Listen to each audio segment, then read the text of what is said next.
Another thing that is not right, my people, in fact, this one is making my blood boil, as in, please move closer. So an association of thief people in America, you guys know, like the Association of Yorubas, Association of Igbos, Association of Hausas in America, and this one is the Association of Thief people from Thief land, known as the Mutual Union of Thief in America, MUTA. They decided to raise awareness to the condition of thief people who have been displaced by herdsmen, chased out of their land, and now reside at refugee camps. And they've been there now for years. There has been no intervention for them, no attempt by the government to help them get their land back so that they can go back to farming and taking care of themselves. These people are at refugee camps. So the Thief Association in America, who are relatives to many of these refugees, submitted a petition on their behalf to the National Assembly, and this is what happened. Mr. Speaker, I have a petition from the Mutual Union of the Thief in America. If they're in America, could they really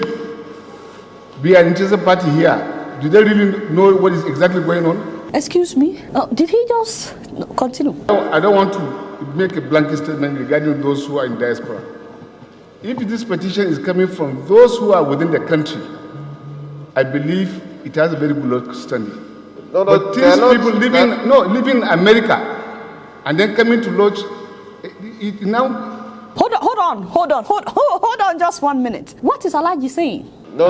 There are Nigerians who are not all resident there. Some of them are just studying.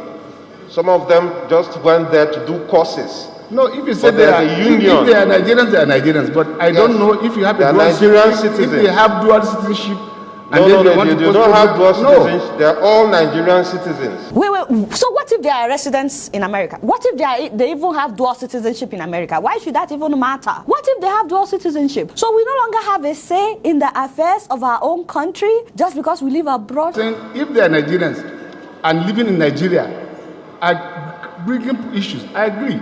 But somebody in America who is far away in this country. The devil is a liar. Hey, what? I'm not convinced that somebody from America should come here and then be laying issues in Nigeria. I'm not convinced. Alaji, please, in case you're watching, you have said nothing, absolutely nothing. You know, I used to think that wisdom is by age, and I'm not abusing you, sir, in case you're watching. It is an observation. How did this man become the deputy speaker in this age of 2021? Haba, Esa, you have no shame. I thought the man was educated. You see me see trouble. Benny, don't beg me. Even Alaji cannot take offense. He knows that I'm just telling him the truth. Alaji, if I don't tell you the truth, who else will tell you the truth? It's hard enough that whenever we come home from the abroad, the airport looks like a nightmare.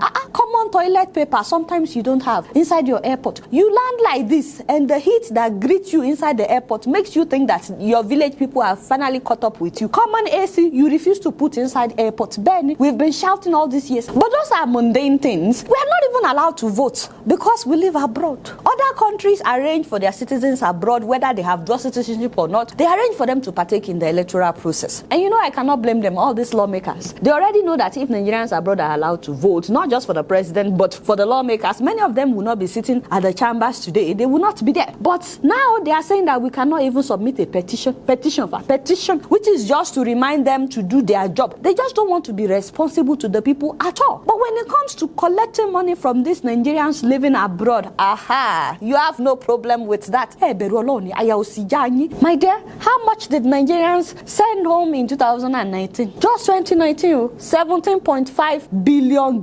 Billion, that is 6.6 trillion naira. Within 6 years, last Nigerians have remitted more than $96 billion. Nigeria is the only country that I know that gladly takes from those in the diaspora, but we have absolutely no say in how our country is being run. How much is the Nigerian budget, Gogo? How much is the Nigerian budget? You see the entire national budget. Do you see how much we are contributing to the Nigerian economy? And many of us are suffering in that abroad. Is it just this Alaji that is flexing, or do you think they all share this kind of mentality, this kind of mindset?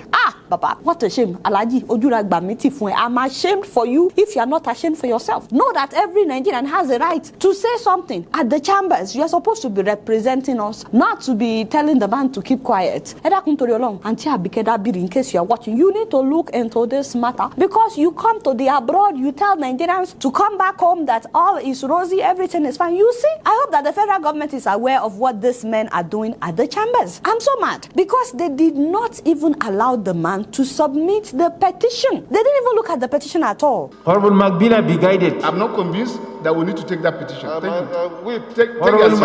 Decided about what, Whip, sir? Thank you. Take your seat, please.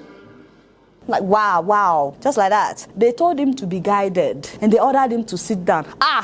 Baba, somebody would hold me in your bed. What nonsense?